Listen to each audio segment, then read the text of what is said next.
Mi hija me miró directamente a los ojos esa noche durante la cena y me dijo con voz tranquila que acababa de transferir 10 millones de pesos a mi cuenta bancaria. 10 millones. Así, sin aviso previo, sin explicación aparente. Me dijo que era por seguridad, que necesitaba que alguien de confianza guardara ese dinero por un tiempo, que no preguntara más, que todo estaría bien. Yo sentí un nudo en el estómago. Algo en sus ojos me decía que las cosas no estaban bien para nada. Pero ella sonrió, tomó mi mano y me pidió que confiara en ella. Y yo confié. 48 horas después recibí la llamada. El coche de Valeria se había salido de la carretera y caído a un barranco. Mi única hija, mi razón de vivir, estaba muerta a los 35 años. 3 días después del funeral, cuando todavía no podía procesar que mi hija ya no existía, llegó mi yerno Esteban a mi casa, pero no venía solo. Traía a su amante, una chica 20 años menor que él, y a un abogado. Me gritó frente a todos que yo era una buscona, una vieja manipuladora que se había aprovechado de su esposa, que devolviera el dinero inmediatamente o me demandarían. Y yo, parada en la puerta de mi casa, mirando a ese hombre que acababa de enterrar a mi hija y ya andaba paseándose con su amante, supe en ese momento que mi Valeria no había muerto en ningún accidente. Y supe también que ese dinero que me había dejado no era casualidad, era un arma, y yo la usaría. Esta historia que voy a contar ahora es peligrosa. Es la confesión de lo que hice durante los últimos años, de las decisiones que tomé, de las líneas que crucé. Muchos dirán que estuve mal, que me cedí, que me convertí en algo tan oscuro como aquello contra lo que peleaba. Y tal vez tengan razón, pero necesito contar mi versión de los hechos antes de que sea demasiado tarde, antes de que mi propia muerte cierre este capítulo sin que nadie sepa realmente qué pasó. Porque la historia oficial es muy diferente a la verdad. La historia oficial dice que mi hija murió en un accidente trágico, que su esposo quedó devastado, que las empresas que construyeron juntos colapsaron por mala administración durante el duelo. Pero yo sé la verdad. Y ahora ustedes también la sabrán. Solo les pido que escuchen hasta el final antes de juzgarme. Que conozcan cada detalle, cada descubrimiento, cada decisión que tomé. Porque esta no es una historia simple de venganza. Es mucho más compleja, más oscura, más perturbadora que eso. Mi nombre es Leonor y tengo 72 años. Vivo sola en una casa grande en las afueras de la ciudad. Una casa que compré con parte de esos 10 millones que mi hija me transfirió antes de morir. Cada habitación de esta casa guarda secretos. En el estudio tengo archivos completos de todo lo que descubrí, de todo lo que hice. Documentos, fotografías, grabaciones. Es mi seguro de vida. Si algo me pasa, todo sale a la luz. Pero vayamos al principio. Tengo que contarles sobre Valeria, sobre quién era mi hija, para que entiendan la magnitud de lo que perdí. Valeria nació cuando yo tenía 37 años. Fue mi único embarazo, mi único hijo. Su padre, mi esposo Ricardo, murió cuando ella tenía apenas 5 años. Un infarto fulminante mientras dormía. Desde entonces fuimos solo ella y yo contra el mundo. Crié a Valeria sola trabajando como contadora en varias empresas. No teníamos mucho dinero, pero tampoco nos faltaba nada. Valeria era brillante, enfocada, tremendamente ambiciosa desde pequeña. Me decía que algún día sería millonaria y que me compraría una casa enorme. Yo me reía pensando que eran sueños de niña. Pero Valeria cumplió cada promesa que me hizo. Estudió administración de empresas con beca completa. Se graduó con honores. A los 23 años ya trabajaba en una empresa de bienes raíces importante. A los 25 conoció a Esteban. Él tenía 32 años. Era arquitecto. Trabajaba en la misma empresa. Me lo presentó 3 meses después de empezar a salir. Recuerdo perfectamente ese día. Esteban era guapo, eso no podía negarlo. Alto, cabello oscuro, siempre perfectamente peinado, ojos verdes, sonrisa ensayada. Vestía trajes caros, manejaba un coche alemán último modelo. Hablaba con esa confianza excesiva que tienen los hombres que nunca en momento han enfrentado una verdadera dificultad en sus vidas. Venía de una familia acomodada. Había estudiado en escuelas privadas toda su vida. Desde el primer momento algo en él me incomodó. No puedo explicar exactamente qué era. Tal vez la forma en que hablaba de Valeria como si fuera una adquisición valiosa. Tal vez cómo sus ojos nunca sonreían realmente, aunque su boca lo hiciera. Tal vez la forma en que me trataba con una cortesía excesiva que parecía condescendiente. Pero Valeria estaba enamorada, completamente enamorada, y yo no iba a arruinar su felicidad con mis sospechas infundadas. Se casaron 6 meses después, en una boda elegante que la familia de Esteban pagó completamente. Yo me senté en primera fila, viendo a mi hija radiante con su vestido blanco, prometiéndole amor eterno a un hombre que yo no terminaba de confiar. Pero me tragué mis dudas y sonreí. Brindé por su felicidad y recé para que mis instintos estuvieran equivocados. Los primeros años de su matrimonio parecieron buenos. Valeria y Esteban renunciaron a sus trabajos y decidieron abrir su propia empresa de desarrollo inmobiliario. Usaron los ahorros de Valeria y un préstamo grande de los padres de Esteban como capital inicial. Compraban terrenos, construían condominios y casas, los vendían. El negocio despegó rápidamente. En 3 años ya tenían 5 proyectos simultáneos en diferentes partes de la ciudad. Valeria era la cerebro detrás de las finanzas y la estrategia. Esteban manejaba el diseño y la supervisión de construcción. Hacían un buen equipo, al menos en lo profesional. A los 5 años de casados ya eran millonarios. Valeria finalmente cumplió su promesa y me compró una casa. Una casa hermosa en una zona tranquila. Me insistió en que renunciara a mi trabajo y me retirara. Yo tenía 62 años. Acepté. Durante esos años yo veía a Valeria regularmente. Almorzábamos una vez por semana. Hablábamos por teléfono casi todos los días, pero empecé a notar cambios sutiles en ella. Una tristeza en sus ojos que no estaba antes. Una forma de sonreír que no llegaba a sus ojos. Comentarios casuales sobre lo mucho que Esteban trabajaba, lo poco que lo veía, lo cansado que siempre estaba. Le pregunté varias veces si todo estaba bien en su matrimonio. Ella siempre decía que sí, que solo era estrés del trabajo, que manejar empresas grandes era demandante. Pero yo conocía a mi hija y sabía que algo no estaba bien. Traté de presionar un poco más, pero ella cambiaba de tema. Así que respeté su espacio y esperé a que ella se sintiera lista para hablar. Hace 2 años, en una de nuestras comidas semanales, Valeria llegó con el rostro visiblemente cansado. Había perdido peso. Tenía ojeras pronunciadas.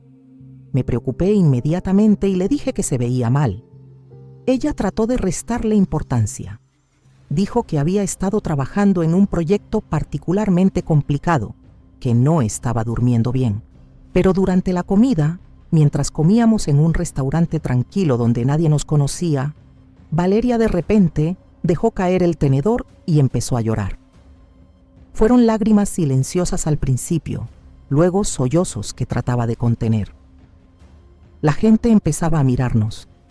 La llevé al baño y ahí, encerradas en un cubículo, mi hija se desmoronó completamente. Me dijo que Esteban la estaba engañando, que lo sabía desde hacía meses, que había encontrado mensajes en su teléfono con su asistente personal, una chica de 26 años llamada Sofía. Mensajes explícitos, fotografías, planes de encuentros en hoteles, mientras supuestamente Esteban supervisaba obras. Mi hija había estado viviendo con esa traición en silencio durante meses sin decirme nada. Le pregunté por qué no lo había dejado inmediatamente. Me dijo que era complicado, que las empresas estaban a nombre de ambos, que si se divorciaban tendría que dividir todo, que Esteban amenazaba con hacer el proceso lo más largo y sucio posible si ella lo dejaba, que además sospechaba que Esteban estaba moviendo dinero de las cuentas corporativas a cuentas personales que ella no conocía. Que si se iba ahora, él se quedaría con la mitad o más de lo que ella había construido. Le dije que el dinero no importaba, que su felicidad y dignidad valían más que cualquier empresa. Pero Valeria me miró con una determinación que no le había visto antes. Me dijo que no iba a dejar que ese hombre se quedara con lo que era suyo, que ella había construido ese imperio, que las ideas, la estrategia, las conexiones, todo había sido suyo. Esteban solo había aportado capital inicial de sus padres y su apellido, que no iba a regalarle la mitad de su vida de trabajo solo porque él había decidido acostarse con su secretaria. Me dijo que tenía un plan, que iba a reunir evidencia de todo, de la infidelidad y de los movimientos financieros irregulares, que iba a contratar al mejor abogado de divorcios de la ciudad, y que cuando finalmente se divorciara, Esteban se quedaría con lo mínimo legal mientras ella conservaba el control de las empresas. Me pidió que no me preocupara, que ella tenía todo bajo control. Debía haber sabido que algo no estaba bien. Debía haber presionado más. Debía haber insistido en que simplemente se fuera de esa casa, aunque fuera sin nada. Pero confié en mi hija. Confié en que sabía lo que hacía. Y ese fue mi error, porque no dimensioné qué tan peligroso era Esteban cuando se sentía amenazado. Los siguientes meses, Valeria pareció recuperar algo de su energía. Me llamaba con más frecuencia, sonaba más animada. Me decía que las cosas estaban avanzando según su plan, que había contratado a un investigador privado que estaba documentando todo, que su abogado estaba preparando los papeles del divorcio, que pronto todo terminaría. Hace 3 meses Valeria me invitó a cenar a su casa, una cena solo nosotras dos. Esteban supuestamente estaba de viaje supervisando una obra en otra ciudad. Llegué a su casa, una mansión enorme en una zona exclusiva, y mi hija me recibió con una copa de vino en la mano y una sonrisa que no había visto en años. Cenamos en su comedor elegante, un espacio decorado con gusto impecable. Hablamos de todo y de nada, de los viejos tiempos cuando vivíamos en nuestro departamento pequeño, de cómo ella solía hacer la tarea en la mesa de la cocina mientras yo preparaba la cena después del trabajo, de cómo Ricardo habría estado orgulloso de verla ahora. Fue que una noche hermosa, tranquila, perfecta.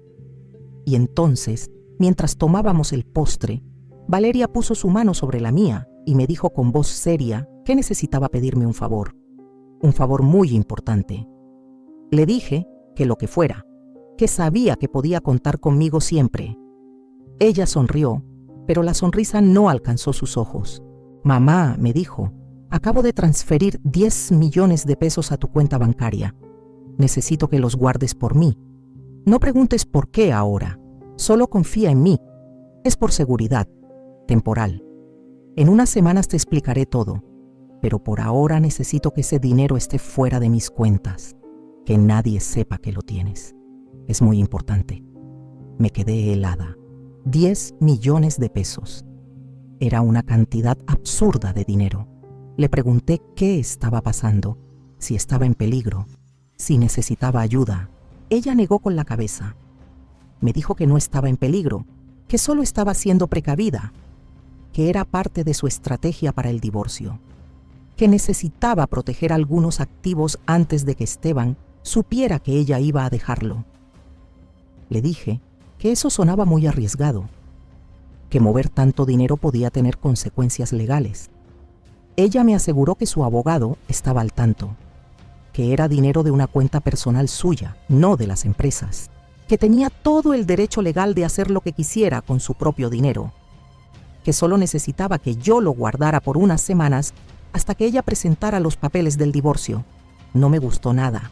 Sentí que algo andaba muy mal. Pero Valeria me miró con esos ojos que había conocido desde que era bebé, esos ojos que me habían mirado cuando tuvo fiebre alta a los 3 años, cuando se cayó de la bicicleta a los 7, cuando Ricardo murió y ella tenía apenas 5 años, y me preguntó cuándo volvería papá. Esos ojos me pedían que confiara, y yo no podía negarle nada a esos ojos. Le dije que guardaría el dinero, que no diría nada a nadie, que cuando estuviera lista me explicaría todo. Ella se levantó, me abrazó fuerte y me susurró al oído: «Gracias, mamá. Siempre puedo contar contigo. No sabes lo importante que es esto para mí. No sabes cuánto te amo». Debió haber sido una señal de alerta, la intensidad de ese abrazo, la forma en que sus palabras sonaban casi como una despedida. Pero yo solo pensé que era el estrés de la situación, la emoción de finalmente estar cerca de librarse de Esteban. No pensé que sería la última vez que abrazaría a mi hija con vida. Esa noche me fui a casa con la cabeza dando vueltas. Revisé mi cuenta bancaria desde mi teléfono. Ahí estaba.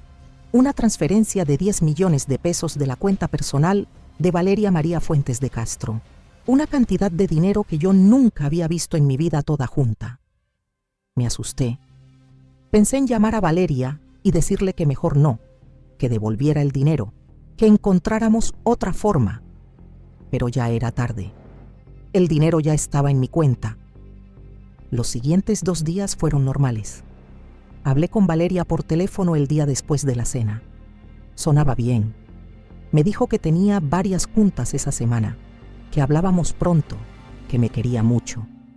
Yo le dije que también la quería, que tuviera cuidado. Esas fueron las últimas palabras que le dije a mi hija, que tuviera cuidado.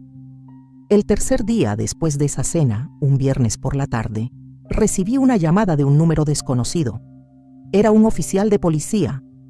Me preguntó si era yo Leonor Fuentes, madre de Valeria Fuentes de Castro. Le dije que sí. Hubo una pausa. Luego el oficial me dijo con voz profesional, pero no insensible, que mi hija había tenido un accidente automovilístico, que su vehículo se había salido de la carretera en una curva pronunciada camino a supervisar una obra, que había caído a un barranco, que los paramédicos habían llegado, pero ya era demasiado tarde, que mi hija había muerto en el acto. El teléfono se me cayó de las manos. Recuerdo escuchar la voz del oficial saliendo del auricular en el suelo preguntando si seguía ahí, si estaba bien, si había alguien conmigo. Pero yo no podía moverme, no podía respirar. El mundo se había detenido completamente. Mi hija estaba muerta, mi única hija, mi Valeria, la niña que había dado a luz hacía 35 años, la adolescente que había criado sola después de que Ricardo muriera, la mujer brillante y ambiciosa que había construido un imperio, muerta en un accidente de coche, 48 horas después de transferirme 10 millones de pesos.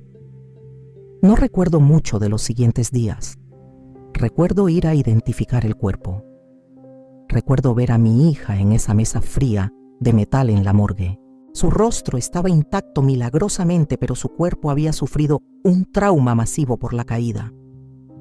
Recuerdo tocar su mejilla fría y esperar a que despertara, pero no despertó.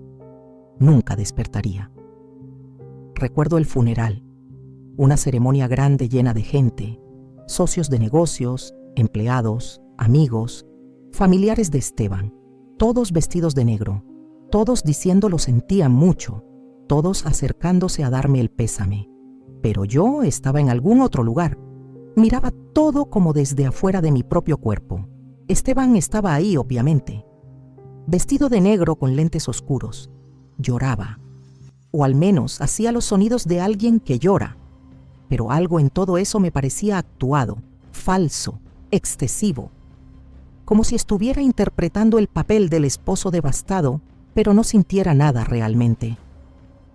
Lo miré varias veces durante el funeral y cada vez lo encontré observando a otras personas en lugar de mirar el ataúd de su esposa, calculando, evaluando reacciones. Después del entierro me fui a casa.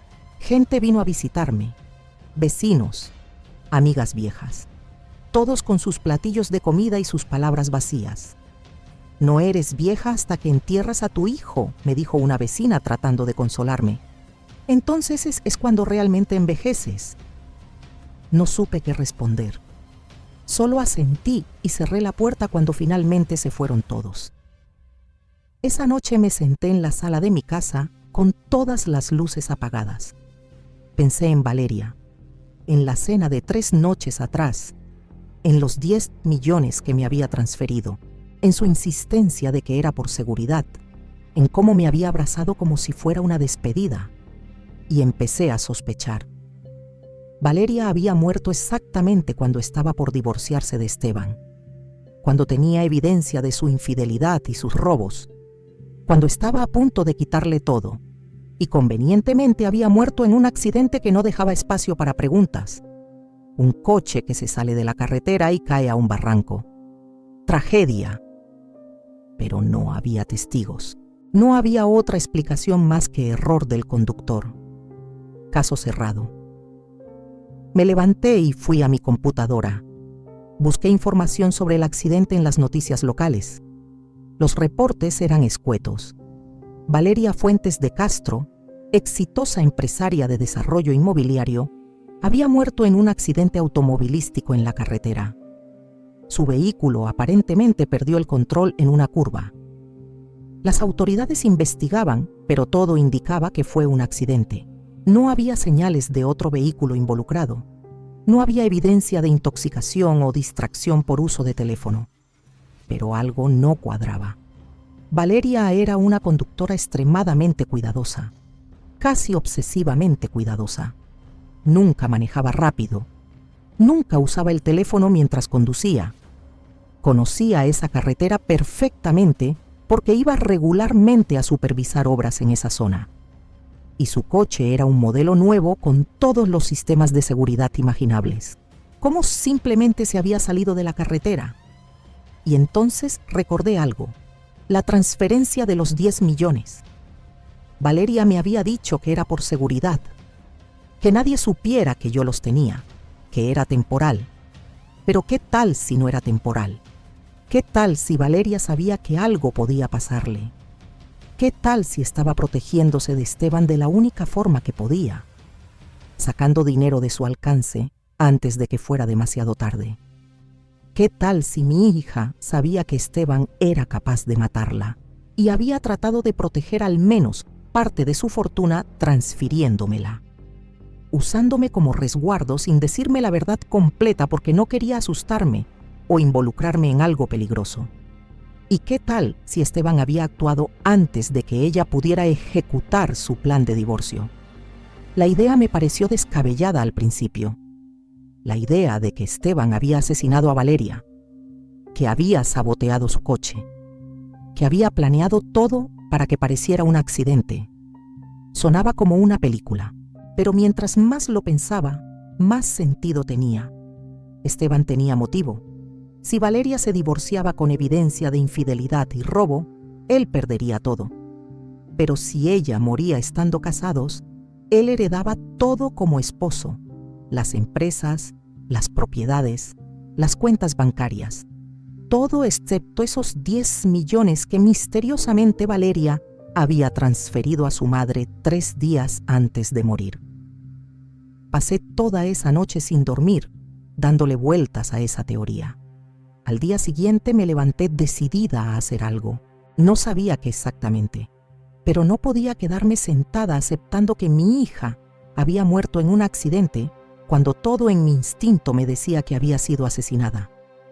3 días después del funeral, en la mañana, estaba en mi cocina preparando café cuando escuché el timbre. Fui a abrir pensando que era algún vecino viniendo a dar más pésames. Abrí la puerta y me encontré con Esteban, pero no venía solo. A su lado estaba una mujer joven que yo no conocía, y detrás de ellos, un hombre de traje con un portafolio. Los 3 me miraban con expresiones que variaban entre la arrogancia y la impaciencia. «Buenos días, Leonor», me dijo Esteban con una voz que intentaba sonar cortés, pero fallaba miserablemente. «Siento venir sin avisar, pero necesitamos hablar de algo urgente. Estos son Sofía y el licenciado Montero. Podemos pasar». No era una pregunta, era casi una exigencia, pero yo me quedé parada en el umbral bloqueando la entrada. Miré a la chica joven con más detenimiento. Era bonita, muy joven, tal vez de 26 o 27 años. Cabello largo y rubio, maquillaje perfecto. Vestía ropa cara y la forma en que estaba parada junto a Esteban, con esa familiaridad casual, me confirmó inmediatamente quién era. Esta era Sofía, la amante, la asistente con la que Esteban había estado engañando a mi hija. ¿De qué quieres hablar, Esteban?, le pregunté con voz fría. Mi hija lleva apenas días enterrada y tú ya andas paseándote con tu novia. ¿No tienes vergüenza? Esteban apretó la mandíbula. Leonor, no vine aquí a pelear contigo. Vine a hablar de negocios. Tu hija hizo una transferencia muy grande a tu cuenta 3 días antes de morir. 10 millones de pesos. Ese dinero es legalmente parte del patrimonio matrimonial y ahora me pertenece como viudo. Necesito que lo devuelvas. Me quedé mirándolo sin poder creer lo que estaba escuchando. Mi hija no llevaba ni una semana muerta y este hombre ya estaba reclamando el dinero que ella me había confiado. No había venido a hablar sobre Valeria. No había venido a compartir el duelo. No había venido a preguntarme cómo estaba. Solo quería el dinero. Ese dinero me lo dio mi hija, le dije tratando de mantener la calma. Fue un regalo de ella para mí. No tengo que devolver nada. El abogado dio un paso adelante sacando unos papeles de su portafolio. Señora Fuentes, me dijo con tono profesional y frío, esa transferencia se realizó estando su hija casada bajo régimen de sociedad conyugal. Cualquier movimiento de activo significativo requería el consentimiento del cónyuge. Esa transferencia no fue autorizada por mi cliente. Técnicamente, es una transferencia fraudulenta que puede ser revertida legalmente. Le sugiero que coopere y devuelva el dinero voluntariamente para evitar un proceso legal que solo traerá más dolor a todos los involucrados. Entonces Esteban dio otro paso acercándose más a mí. Su máscara de cortesía se había caído completamente. Me miró con desprecio absoluto. «Mira, vieja», me dijo con voz baja y amenazante. «No sé qué le metiste a mi esposa en la cabeza para que te diera todo ese dinero. Pero ese dinero es mío. Lo construimos juntos. Y no voy a dejar que una buscona manipuladora como tú se quede con lo que me pertenece. Así que vas a transferir ese dinero de regreso a mi cuenta hoy mismo o te voy a hacer la vida imposible. Te voy a demandar por todo. Voy a asegurarme de que pierdas hasta esta casa. Lárgate de aquí con tus amenazas o llamo a la policía». Esteban se rió, una risa fea y sarcástica. «La policía», dijo. «La policía no te va a ayudar. Yo tengo amigos en todas partes. Tengo dinero para contratar a los mejores abogados. Tú no eres nadie. Una vieja jubilada sin recursos. Vas a perder. Y cuando pierdas, te voy a quitar hasta el último peso. Así que mejor acepta mi oferta. Devuelve el dinero y te dejo en paz. Si no, te destruyo». Algo se rompió dentro de mí en ese momento. Ver a este hombre parado en la puerta de mi casa, la casa que mi hija me había comprado, con su amante al lado, apenas días después de haber enterrado a Valeria, amenazándome y llamándome buscona. Todo el dolor, toda la sospecha, toda la rabia que había estado conteniendo explotó. «Sal de mi casa», le dije con voz firme y alta. «Sal de mi casa ahora mismo. No voy a devolver nada. Ese dinero me lo dio mi hija, y si quieres pelear por él, adelante. Pero no voy a dejar que me intimides en mi propia casa. Sal ahora o llamo a la policía de verdad». Esteban me miró con odio puro. Luego se dio vuelta y bajó los escalones de mi entrada. Sofía lo siguió sin decir una palabra. El abogado me entregó una tarjeta. «Mis datos de contacto, señora Fuentes. Tendrá noticias mías muy pronto». Se dio vuelta y siguió a los otros dos. Los vi alejarse en el coche de Esteban. Un coche nuevo. Más caro que el que tenía antes. Comprado tal vez con el dinero de las empresas que ahora eran completamente suyas. Me quedé parada en la puerta temblando de rabia y de algo más. Miedo tal vez, pero también algo que no había sentido en mucho tiempo. Determinación. Cerré la puerta y me quedé recargada contra ella. Mi corazón latía rápido, mis manos temblaban, pero en mi mente algo había quedado perfectamente claro. Esteban no venía a reclamar dinero por necesidad. Las empresas de mi hija valían cientos de millones. 10 millones eran significativos, pero no era algo por lo que valdría la pena hacer todo este escándalo a menos que hubiera otra razón. Esteban quería ese dinero porque sabía que yo iba a sospechar. Sabía que Valeria le había transferido ese dinero a su madre justo antes de morir. Sabía que yo iba a hacer preguntas y quería quitarme los recursos que yo podría usar para investigar. Quería dejarme vulnerable, sin dinero, sin poder pelear. Esa era la verdadera razón de su visita. No era por los 10 millones, era para silenciarme antes de que empezara a hacer ruido.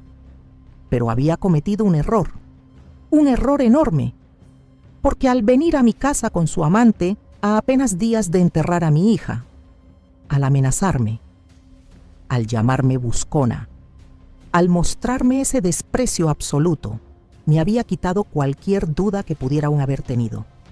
Me había confirmado que él estaba detrás de la muerte de Valeria y me había dado la motivación absoluta para destruirlo. Esa tarde me senté en mi estudio y empecé a hacer un plan. Tenía 10 millones de pesos, tenía tiempo, tenía motivación y ya no tenía nada que perder. Mi hija estaba muerta. Lo único que me quedaba era asegurarme de que su asesino pagara. No con años en prisión que tal vez lograría evitar con buenos abogados, sino con algo peor, con la destrucción completa de todo lo que él valoraba. Su dinero, su reputación, su posición, todo. Y así empezó lo que haría durante los siguientes 2 años. Usando el dinero que mi hija me había confiado, usando cada conexión que pude hacer, usando cada recurso disponible, me dediqué en cuerpo y alma a una sola misión: destruir completamente a Esteban Castro, y lo logré. Oh, ¿cómo lo logré? Pero antes de contarles cómo lo destruí, tengo que contarles lo que descubrí primero, porque no actué solo por venganza ciega. Actué porque confirmé mis peores sospechas. Confirmé que Esteban había asesinado a mi hija y confirmé que se salió con la suya. Y cuando el sistema de justicia falla, cuando los asesinos quedan libres, alguien tiene que hacer justicia por otros medios. Y ese alguien fui yo. Lo primero que hice fue contratar a un investigador privado, no cualquier investigador. Busqué al mejor, un exdetective de policía que ahora trabajaba de forma privada. Un hombre con conexiones en todos lados, con acceso a información que los civiles normales no tienen. Le pagué una tarifa exorbitante por adelantado. Le dije que necesitaba saber exactamente qué había pasado el día que mi hija murió, que investigara cada detalle, que no me importaba cuánto tiempo tomara o cuánto costara, que necesitaba la verdad. El investigador se llamaba Gustavo Cisneros. Tenía unos 50 años, complexión robusta, cabello canoso, mirada penetrante. Me recibió en su oficina pequeña, llena de archivos y fotografías en las paredes. Casos resueltos probablemente. Me escuchó contar toda la historia sin interrumpir. La relación de Valeria con Esteban, la infidelidad, los planes de divorcio, la transferencia de dinero 3 días antes de su muerte, el accidente sospechoso, la visita amenazante de Esteban. Cuando terminé, Gustavo se quedó en silencio unos momentos. Luego asintió lentamente. «Señora Fuentes», me dijo con voz seria, «entiendo perfectamente lo que está sugiriendo. Y si me está contratando para encontrar evidencia de que su yerno asesinó a su hija, necesito ser completamente honesto con usted. Es extremadamente difícil probar algo así cuando las autoridades ya clasificaron el caso como accidente, pero puedo investigar, puedo buscar inconsistencias, puedo entrevistar personas, puedo revisar registros, y si hay algo ahí, lo voy a encontrar. Pero debe entender que incluso si encuentro evidencia, puede no ser suficiente para reabrir el caso legalmente». Le dije que entendía, que no me importaba si era suficiente para un juicio. Solo quería saber la verdad Necesitaba saber si mi hija había sido asesinada. Necesitaba esa confirmación antes de decidir qué hacer después. Gustavo trabajó durante 6 semanas. Fueron las 6 semanas más largas de mi vida. Cada día esperaba su llamada con información. Cada noche me iba a dormir pensando en Valeria, en cómo habían sido sus últimos momentos, si había sufrido, si había sabido lo que estaba pasando, si había pensado en mí. Finalmente, en la 7ª semana, Gustavo me llamó. Me pidió que fuera a su oficina. Dijo que tenía información importante que mostrarme. Fui ese mismo día. Cuando entré a su oficina, Gustavo tenía su escritorio cubierto de papeles, fotografías, reportes. Me señaló una silla y empezó a mostrarme lo que había descubierto. Primero me mostró el reporte oficial del accidente. El coche de Valeria, un BMW último modelo, se había salido de la carretera en una curva. Había caído aproximadamente 50 metros por un barranco rocoso. El impacto había sido fatal. Los frenos aparentemente habían fallado. Pero aquí es donde empezaban las inconsistencias. Gustavo había conseguido acceso al historial de mantenimiento del coche. Valeria era obsesiva con el mantenimiento. El coche había sido revisado en la agencia BMW 2 semanas antes del accidente. Los frenos específicamente habían sido inspeccionados y declarados en perfectas condiciones. No había razón para que fallaran tan catastróficamente solo 2 semanas después. Pero había más. Gustavo había conseguido, a través de contactos que prefirió no revelar, acceso a los restos del coche que estaban en un depósito policial. Había tomado fotografías del sistema de frenos y había algo extraño. El líquido de frenos estaba completamente ausente, como si las líneas hubieran sido cortadas o perforadas. Pero el reporte oficial no mencionaba nada de esto. Solo decía fallo de frenos sin especificar por qué. Le pregunté por qué la policía no había investigado más a fondo. Gustavo se encogió de hombros. Dijo que probablemente porque no había razón obvia para sospechar de juego sucio. Era un accidente en una carretera peligrosa. Pasa todo el tiempo.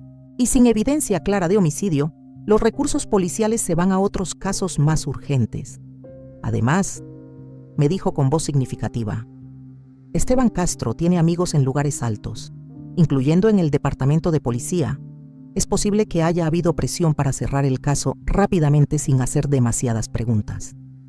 Sentí que la habitación empezaba a dar vueltas. Entonces era verdad. Los frenos de Valeria habían sido saboteados. Alguien había cortado las líneas deliberadamente. Alguien que sabía que ella tomaría esa carretera ese día. Alguien que quería que su muerte pareciera un accidente. Y ese alguien era Esteban.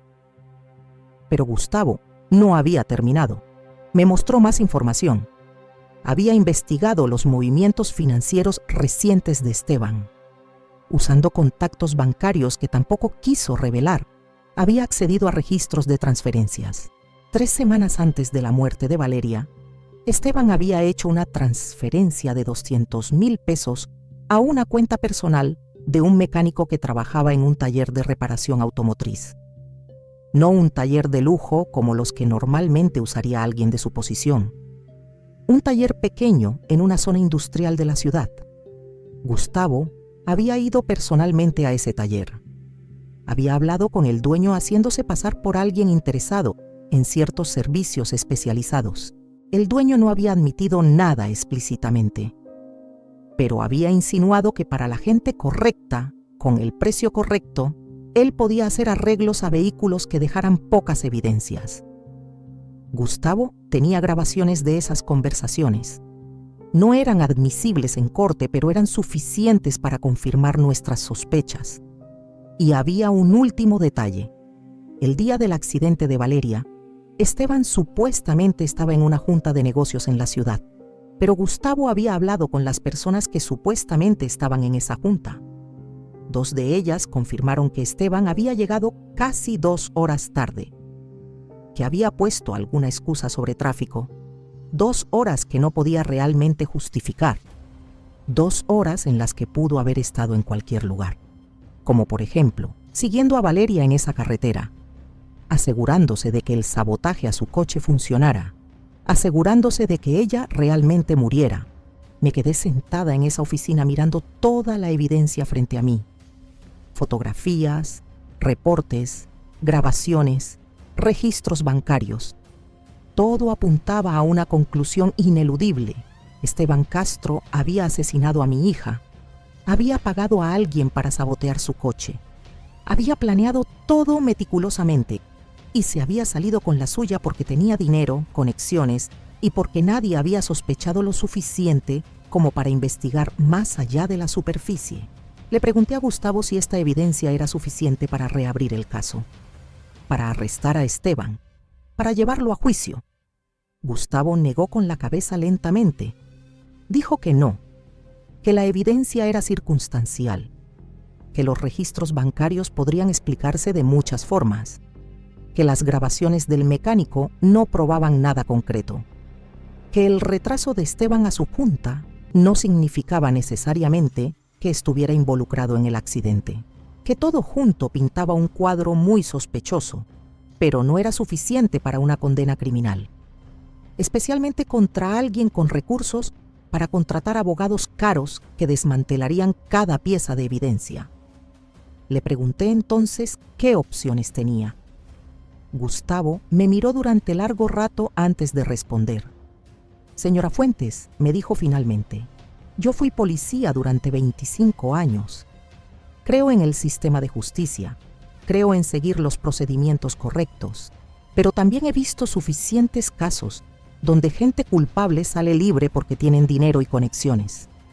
He visto a víctimas que nunca obtienen justicia porque el sistema las falla. Y entiendo la frustración que eso genera, pero no puedo aconsejarle que haga nada ilegal. Mi trabajo fue investigar y reportarle lo que encontré. ¿Qué hace usted con esa información? Es su decisión. Entendí perfectamente lo que me estaba diciendo. Me estaba diciendo que el sistema legal no me daría justicia, que Esteban nunca pagaría por su crimen a través de los canales oficiales, y que si yo quería que pagara, tendría que encontrar otra forma, una forma fuera de la ley. Le pagué a Gustavo sus honorarios completos más un bono generoso. Le pedí todas las copias de su investigación. Me las entregó en una memoria USB. Me dijo que él no tenía más copias, que si yo quería llevar esto a la policía, podía hacerlo, pero que su consejo personal, off the record, era que no lo hiciera, porque no llevaría a ningún lado excepto a alertar a Esteban de que yo sospechaba. Y eso podría ponerme en peligro. Salí de esa oficina con la memoria USB en mi bolsa y una claridad absoluta en mi mente. Esteban había matado a mi hija y se iba a salir con la suya. Iba a heredar todo lo que Valeria había construido. Iba a vivir feliz con su amante joven. Iba a disfrutar de una vida de lujo financiada por el trabajo de mi hija muerta. A menos que yo hiciera algo al respecto. Esa noche me senté en mi estudio con todos los documentos que Gustavo me había dado. Los leí una y otra vez, los memoricé y empecé a hacer un plan que tomaría tiempo, que requeriría paciencia, que usaría cada peso de esos 10 millones que Valeria me había confiado, pero que finalmente le daría a mi hija la justicia que el sistema legal le negaba. No iba a matar a Esteban, no directamente. Eso sería rebajarme a su nivel. Y además, me pondría en riesgo de terminar en prisión. No, lo que tenía en mente era algo más. Algo peor que la muerte. Iba a quitarle todo lo que valoraba. Su dinero, su posición, su reputación. Iba a dejarlo con nada. Y lo iba a hacer de forma que nunca pudiera probarlo. De forma que incluso si sospechaba que yo estaba detrás, no pudiera hacer nada al respecto. El plan era complejo y requería múltiples pasos. Primero, necesitaba entender completamente las finanzas de Esteban, sus empresas, sus deudas, sus socios, sus debilidades. Para eso contraté a otro especialista, un contador forense que trabajaba como consultor para bufetes de abogados. Le pagué para que hiciera un análisis exhaustivo de las empresas que ahora Esteban controlaba completamente como heredero de Valeria. El contador, un hombre meticuloso llamado Roberto García, trabajó durante 2 meses. Lo que descubrió fue revelador. Las empresas estaban en peor estado financiero de lo que aparentaban. Valeria había sido el cerebro detrás de las decisiones estratégicas. Sin ella, Esteban estaba cometiendo errores. Había tomado varios préstamos grandes en los últimos meses, probablemente para mantener el flujo de efectivo. Había empezado proyectos ambiciosos que no tenía la capacidad de completar. Estaba básicamente viviendo de la inercia del imperio que Valeria había construido, pero ese impulso no duraría para siempre. Roberto me mostró específicamente cuáles eran las deudas más significativas: préstamos con bancos, líneas de crédito con proveedores, bonos corporativos, y me dio una idea. Si yo pudiera, de alguna forma, adquirir esas deudas, tendría poder sobre Esteban. Podría forzar situaciones que lo obligaran a vender activos. Podría presionarlo financieramente hasta el punto de quiebre. Pero comprar deudas corporativas grandes no es algo que una jubilada normal pueda hacer. Necesitaba intermediarios. Necesitaba crear estructuras legales que ocultaran mi participación. Y eso requería abogados. Buenos abogados dispuestos a operar en las zonas grises de la legalidad. Encontré lo que necesitaba en un bufete pequeño especializado en reestructuración corporativa. El socio principal, un abogado de unos 60 años llamado Fernando Salazar, escuchó mi propuesta con creciente interés. Le dije que quería comprar deudas corporativas de ciertas empresas, que quería hacerlo de forma anónima a través de empresas fantasma registradas en paraísos fiscales, que tenía el capital para hacerlo y que sus honorarios serían muy generosos. Fernando no preguntó por qué. Hombres como él no preguntan, solo quieren saber si el dinero es real y si el cliente está dispuesto a pagar sus tarifas exorbitantes. Le mostré los estados de cuenta de mi banco.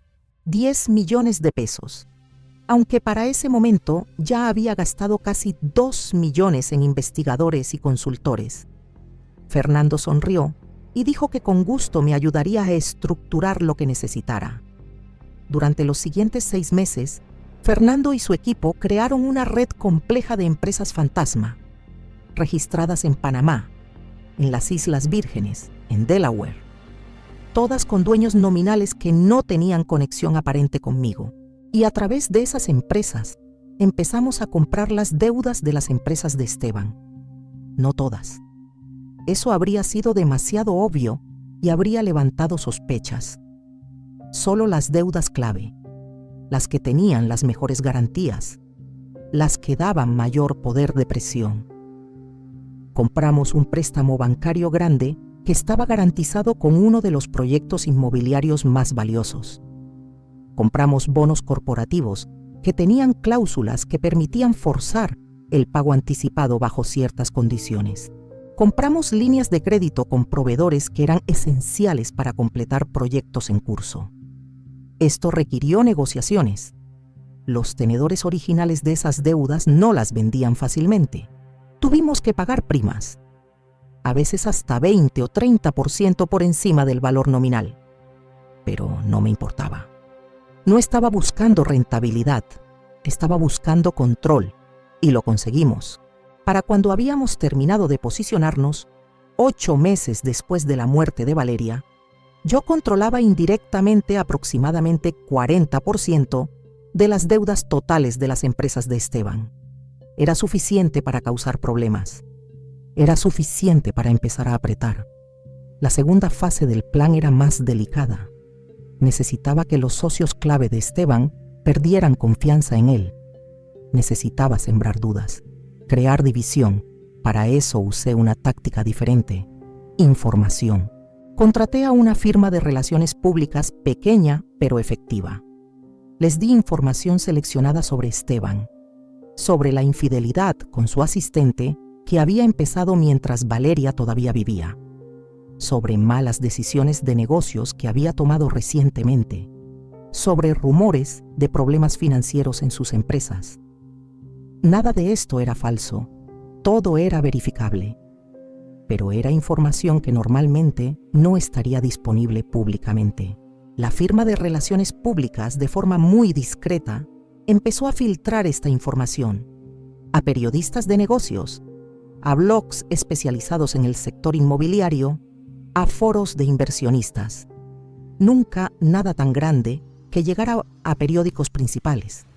Solo lo suficiente para que la gente en la industria empezara a hablar, a cuestionar, a preocuparse. Y funcionó. Empecé a ver artículos pequeños cuestionando la capacidad de Esteban para manejar las empresas sin Valeria. Rumores sobre proyectos con problemas. Especulación sobre dificultades financieras. Nada de esto era mentira, pero la forma en que se presentaba magnificaba los problemas reales y creaba la percepción de que las empresas estaban en peor estado de lo que realmente estaban. Los socios empezaron a inquietarse. Recibí reportes de Roberto, mi contador forense que seguía monitoreando la situación, de que varios socios menores habían vendido sus participaciones, que inversionistas se estaban retirando de nuevos proyectos, que proveedores estaban exigiendo pagos más rápidos o garantías adicionales. Esteban estaba empezando a sentir presión real. Entonces ejecuté la tercera fase. A través de mis empresas fantasma, empecé a ejercer los derechos que tenía como acreedor. Exigir reportes financieros detallados, algo que tenía derecho legal de hacer. Cuestioné decisiones de inversión. En algunos casos, donde las condiciones de los préstamos lo permitían, activé cláusulas que requerían pagos anticipados si ciertas métricas financieras no se cumplían. Esteban tuvo que empezar a vender activos para cumplir con estas demandas. Vendió proyectos en desarrollo. Vendió propiedades que generaban ingresos. Cada vez que vendía algo, yo me aseguraba a través de intermediarios de comprar esos activos, siempre a precios de remate porque él estaba bajo presión y no tenía mucho margen de negociación. Así que no solo lo estaba obligando a vender, también me estaba quedando con pedazos de su imperio a precios baratos. Todo esto fue legal, completamente legal. Yo era una acreedora legítima ejerciendo mis derechos contractuales. Él era un deudor que había tomado préstamos con ciertas condiciones y ahora tenía que cumplirlas. Si no podía cumplirlas, tenía que vender activos o reestructurar. Así funcionan los negocios. No había nada que Esteban pudiera hacer legalmente para detenerme, porque nunca supo que era yo quien estaba detrás. Para él, solo parecía una racha de mala suerte. Varios de sus acreedores de repente volviéndose más exigentes al mismo tiempo. Varios de sus socios perdiendo confianza y retirándose. Varios de sus proyectos enfrentando problemas. Pero nunca conectó los puntos. Nunca vio el patrón. Porque yo me aseguré de que todo pareciera desconectado, que no hubiera un rastro obvio que llevara a mí. Esto continuó durante 18 meses. 18 meses de presión constante, implacable. Ver cómo el imperio que mi hija había construido se desmoronaba lentamente en manos de su asesino. Ver cómo Esteban perdía proyecto tras proyecto. Ver cómo su reputación se deterioraba. Ver cómo su estrés era cada vez más visible. Tenía a alguien vigilándolo discretamente, reportándome sobre su estado. Y con el tiempo vi los efectos. Esteban empezó a beber más. Empezó a verse demacrado. Empezó a pelear públicamente con socios y proveedores. Su amante, Sofía, lo dejó cuando las cosas empezaron a ponerse realmente mal. Resultó que su amor era proporcional a su cuenta bancaria. La fase final llegó hace 6 meses. Esteban estaba en bancarrota efectiva. Todavía tenía activos, pero estaba tan apalancado, con tantas deudas, que cualquier valor restante ya estaba comprometido con acreedores. Yo sabía que pronto se declararía en bancarrota corporativa. Y cuando eso pasara, cuando el proceso legal de liquidación empezara, yo, a través de mis empresas fantasma, sería uno de los principales acreedores, lo que significaba que terminaría controlando cualquier activo restante que pudiera recuperarse. Pero la venganza real no fue solo financiera, fue verlo caer públicamente, ver cómo los medios que antes lo celebraban como empresario exitoso, ahora reportaban su caída, ver cómo ex socios y ex empleados hablaban mal de él, ver cómo su reputación quedaba completamente destruida.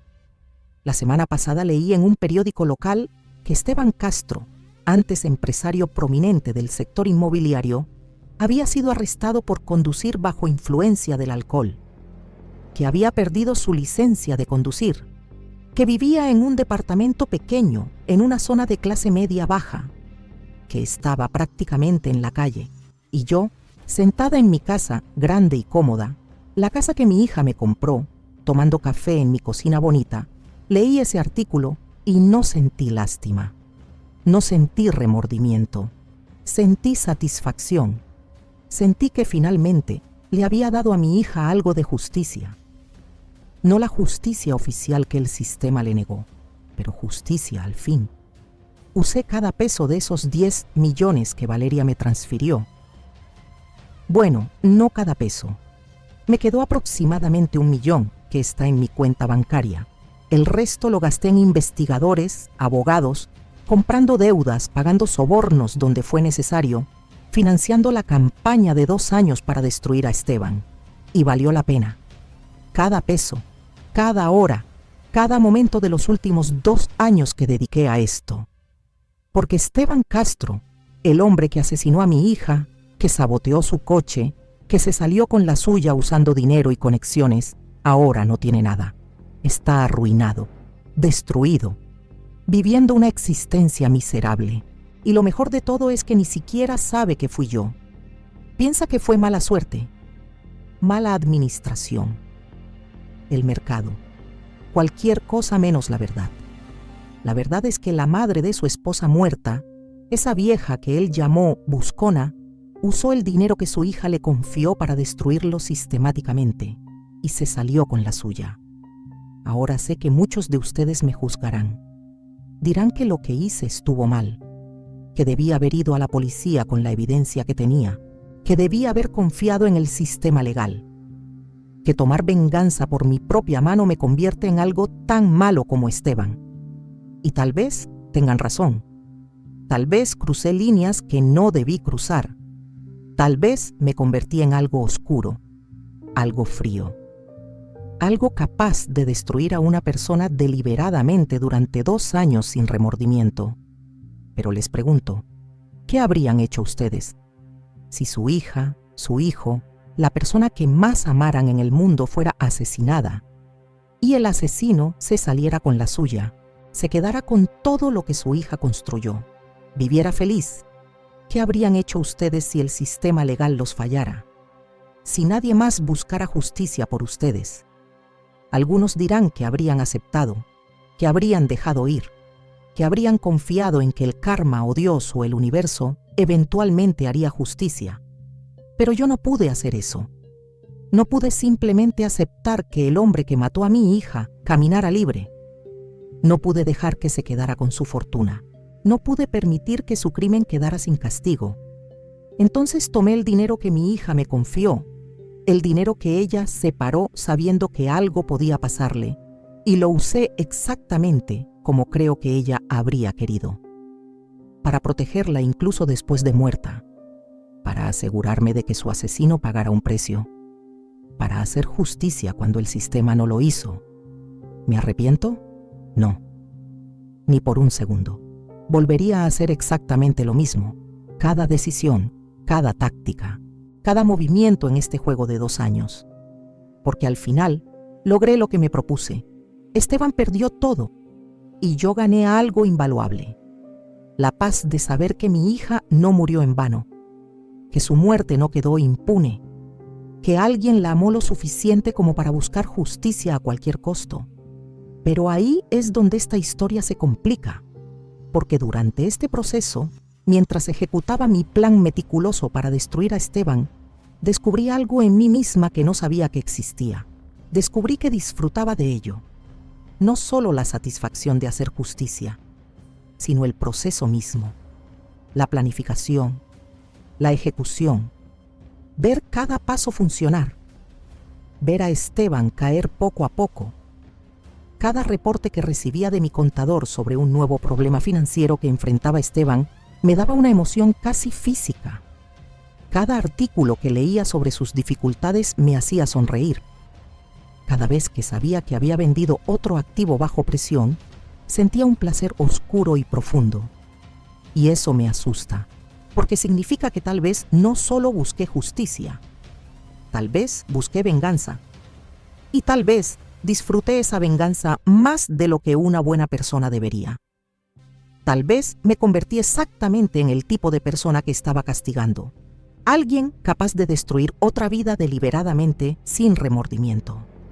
Durante 2 años me dediqué en cuerpo y alma a arruinar a Esteban. Usé cada recurso disponible, cada conexión que pude hacer, cada táctica legal pero moralmente cuestionable. Me desperté cada mañana pensando en nuevas formas de presionarlo. Me dormí cada noche revisando reportes sobre su situación. Mi vida entera se convirtió en esta misión única de destrucción. Y ahora que terminó, ahora que logré lo que quería, me encuentro en esta casa grande y vacía sin saber qué hacer conmigo misma. Porque durante 2 años tuve un propósito, tuve una razón para levantarme cada día. Y ahora ese propósito se cumplió y no queda nada más. Me pregunto si Valeria aprobaría lo que hice. Si viera a su madre convertida en esta versión fría y calculadora, en esta mujer que gastó millones destruyendo a su esposo, ¿estaría orgullosa o decepcionada? Quiero creer que ella entendería. Que ella, sabiendo que Esteban la mató, habría querido que yo hiciera exactamente lo que hice. Que usara ese dinero que me confió para asegurarme de que él pagara. Pero la verdad es que no sé. Y nunca podré saber. Porque mi hija está muerta, y yo estoy aquí, viva, con sangre en mis manos metafóricamente. Porque aunque no maté a Esteban físicamente, lo destruí de todas las formas que importan.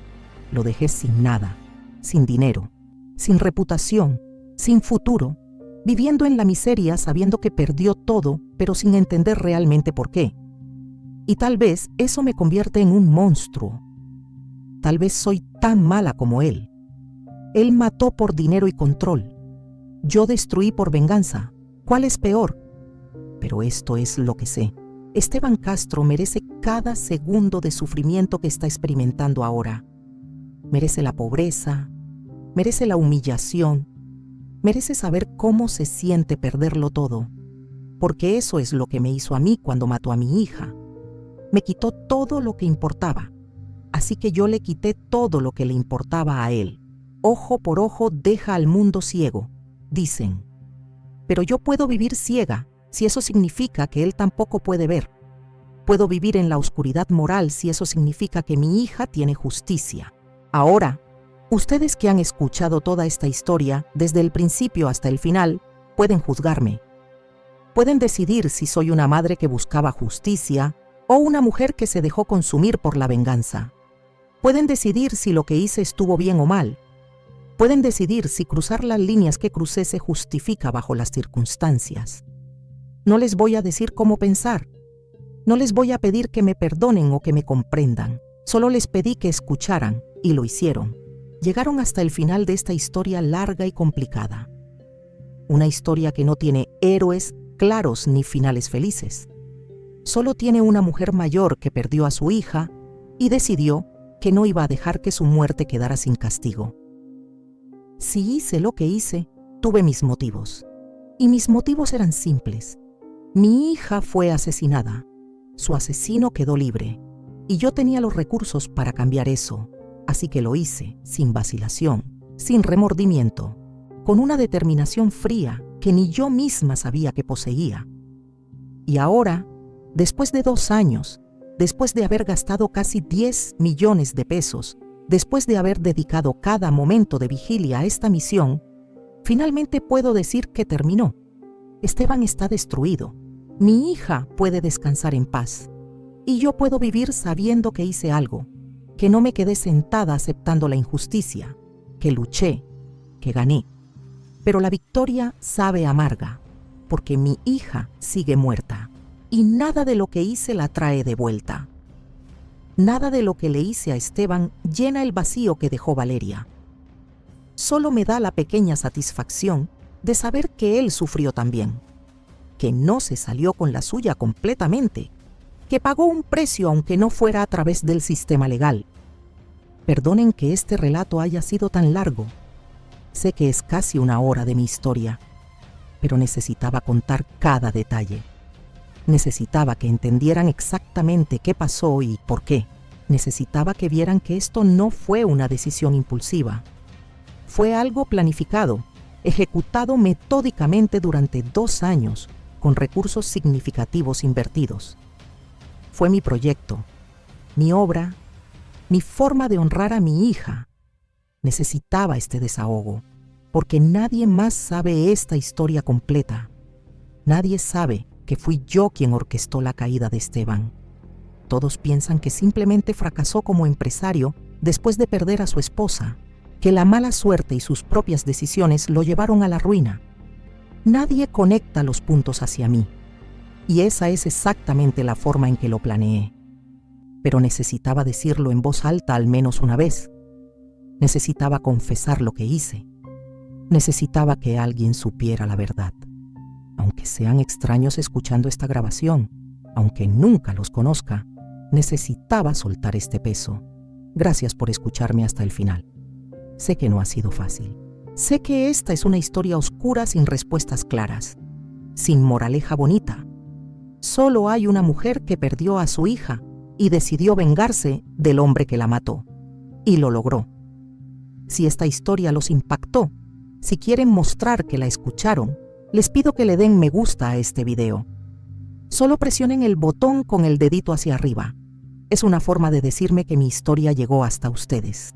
Y si quieren escuchar más historias como esta, historias complicadas de personas reales enfrentando situaciones imposibles, suscríbanse a este canal. Presionen el botón negro que dice suscribirse. Es muy fácil, solo un clic. Todos los días compartimos relatos nuevos que los harán reflexionar sobre la naturaleza humana, sobre la justicia, sobre las decisiones que tomamos cuando el sistema nos falla. Los espero en los comentarios. Si tienen preguntas, si quieren compartir sus opiniones, si han vivido algo similar, este es un espacio seguro. Todo será escuchado. Prometo leer cada comentario. Perdón por lo largo del video, pero necesitaba contarlo todo. No podía dejar nada fuera. Esta historia exigía ser contada completa. Necesitaba soltar todo esto antes de que me lleve este secreto a la tumba. Gracias por darme ese espacio. Los espero en el próximo video con más historias que los dejarán pensando. Y recuerden, a veces la justicia no viene de los tribunales. A veces la justicia la hacemos nosotros mismos, y cada uno decide si eso está bien o mal.